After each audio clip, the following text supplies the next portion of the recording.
अब इतिहास में कुछ क्रूर शासक हुए हैं और वो मुसलमान हैं, और उनके नाम क्या है देखिए, एक औरंगजेब हुआ है, एक फिरोज शाह तुगलक हुआ है, एक सिकंदर लोदी।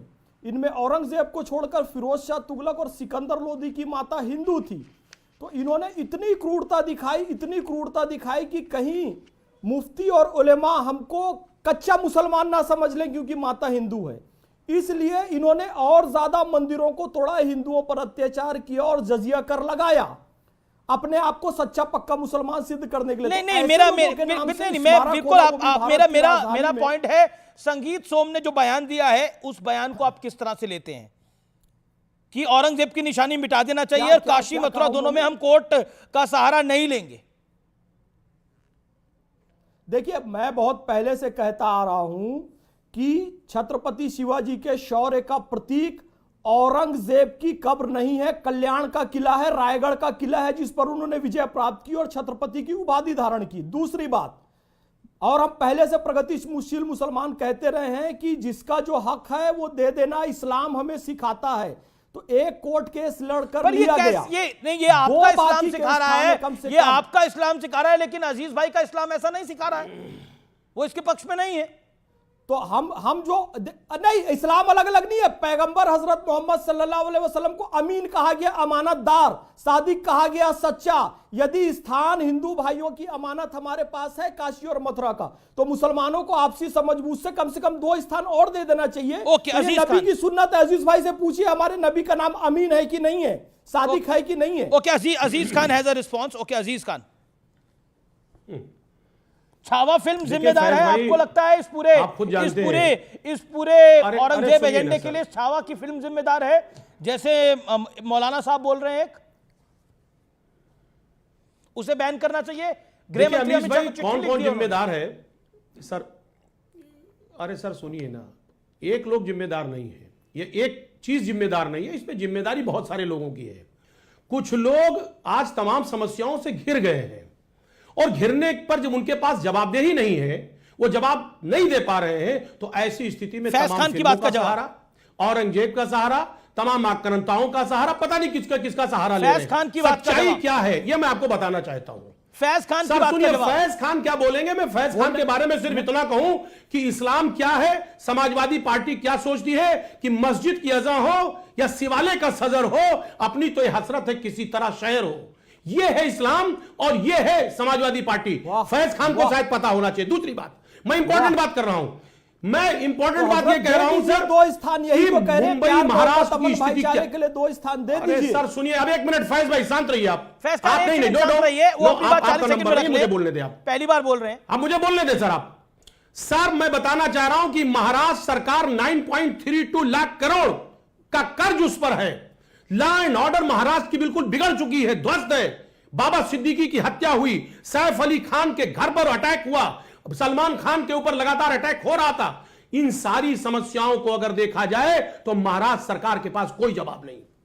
तमाम जो वोटर्स बढ़ाए गए, घटाए गए, तमाम समस्याएं खड़ी हुई, विपक्ष ने सवाल खड़ा किया, विपक्ष का सवाल का जवाब नहीं था। इसकी वजह से तमाम तरीके का नैरेटिव सवाल का जवाब तो चुनाव में वो मिल गया, लेकिन मेरा अब क्या करेंगे? भीड़ आ जाएगी पत्थर लेकर। सर मेरी बात सुने, क्या करेंगे? भीड़ पुलिस को बोलेगी, पुलिस की महिला अफसरों को बोलेंगी कि उनको अश्लील कमेंट्स करेंगी, क्या करेंगे उस भीड़ का?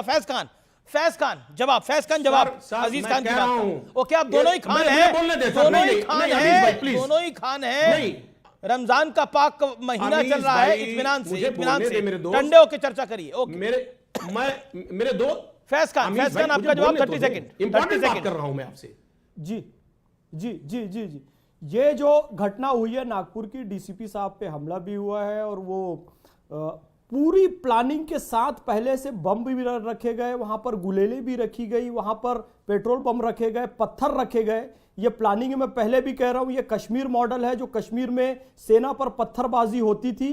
और अभी जो बांग्लादेश कनेक्शन दिखाई दे रहा है, मैं कहता हूं नरेंद्र मोदी जी एनआरसी जल्दी से जल्दी बनाए, नेशनल रजिस्टर ऑफ सिटीजनशिप, और यहां पर जो रोहिंग्या, बांग्लादेशी और पाकिस्तानी बस रहे हैं, घुस रहे हैं, उन्हें जल्दी से जल्दी भगाया जाए। पाकिस्तान भी अस्थिर हो चुका है बलूचिस्तान के कारण, वो सब यहां पर घुसेंगे, अभी बांग्लादेशी, पाकिस्तानी, रोहिंग्या सब घुसेंगे। तो इनको भगाने के लिए जल्दी योजना बनाई जाए, नहीं तो ये हरकतें होती रहेगी। हमारे डॉक्टर्स पे भी हमला होता रहेगा, हमारे पुलिस वालों पे भी हमला होता रहेगा, हमारी सेना पर भी हमला होता रहेगा, और भारत देश के जो मुसलमान हैं वो बदनाम होते रहेंगे, जबकि भारत में बहुत सारे प्रगतिशील मुसलमान हैं जो शांति चाहते हैं। अजीज खान एक बात बताइए, मेरा प्रश्न है और 40 सेकंड में जवाब, फिर मैं गौरव भाटिया और विवेक के पास जाता हूं। एक सिंपल सवाल है मेरा, चलिए नागपुर के अंदर, महाराष्ट्र में कानून व्यवस्था ठीक नहीं है, मऊ में भी कानून व्यवस्था ठीक नहीं थी, वहां पर तो क्रिकेट की भव्य जीत के बाद जुलूस निकल रहा था। संभल में भी कानून व्यवस्था ठीक नहीं थी, कहीं कानून व्यवस्था ठीक नहीं है, पैटर्न एक ही है, पत्थर भी आ जाते हैं, पेट्रोल बम भी आ जाते हैं, तेजाब बम भी आ जाते हैं, सीसीटीवी भी तोड़ दिए जाते हैं, बताइए, धार्मिक नारे लगाए जाते हैं। बस यही देखिए अमीज भाई यही तो मैं कहना चाह रहा हूं। आप तो देश के बहुत बड़े पत्रकार हैं, आप खुद इस बात को जानते, एनालिसिस कर रहे होंगे कि 2024 में लोकसभा का चुनाव हुआ और उस चुनाव में जिस तरह बीजेपी शिकस्त खाई उत्तर प्रदेश में, चूरे हिल गई चूरे। आज वो कहीं ना कहीं वो नैरेटिव सेट कर रही है, वो रास्ता नहीं ढूंढ पा रही है। चूल्हे बहराइच से लेकर संभल तक ये जो प्रयोगशाला बनाया गया, सर प्रयोगशाला जो बनाया जा रहा है, खुद ही रहबर है, खुद ही कातिल है। सुनिए मेरी बात, खुद ही रहबर है, खुद ही कातिल। हकीकत क्या है? उसको छिपाया जा सकता है? नहीं छिपाया जा सकता है। आज जिस तरीके से जनाबे अली हकीकत क्या है? प्रयोगशाला अलग अलग जगहों को जनाबे अली हकीकत क्या है आपकी नजर में? हालात बिगाड़ने की कोशिश की जा रही, यकीनन तकलीफदेह है।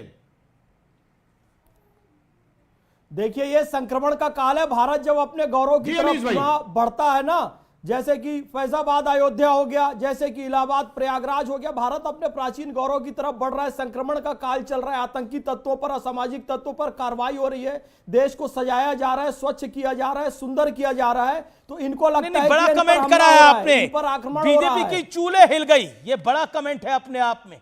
गौरव भाटिया, आप लोगों की चूल्हे हिल गई इस बार 2024 में, आपकी जो हार हुई, शिकस्त हुई। देखिए, किसकी चूल्हे किसकी कूले हिली वो तो बाद में बात होगा, लेकिन किसी का दिमाग जरूर हिल गया है चाटुकारिता करते करते। और मैं इसलिए कह रहा हूं, तथ्यों के साथ जवाब देता हूं।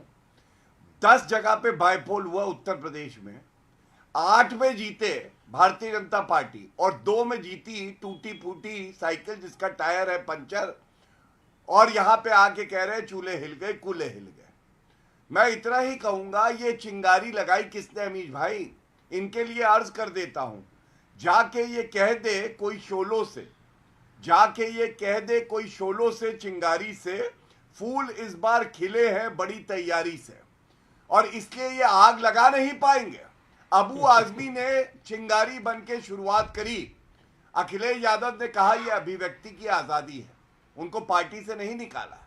इसलिए मैं कहता हूं, इनके आदर्श हैं औरंगजेब और हमारे आदर्श हैं छत्रपति संभाजी महाराज और गुरु तेग बहादुर जी, जिन्होंने हिंदुओं की रक्षा करना अपना कर्तव्य समझा और औरंगजेब की कूले हिला दी, चूल्हे हिला दी, जो ये बोल रहे थे। एक बात और अमीश भाई, जी लेकिन विवेक श्रीवास्तव की ये बड़ी डिमांड थी कि छावा फिल्म को बैन करना चाहिए। अब मौलाना रिजवी कह रहे हैं कि छावा फिल्म को बैन करना चाहिए। गृह मंत्री अमित शाह को उन्होंने बकायदा लेटर लिख दिया है। विवेक श्रीवास्तव, आपने ही एडवाइस करा था गृह मंत्री को लेटर लिखना।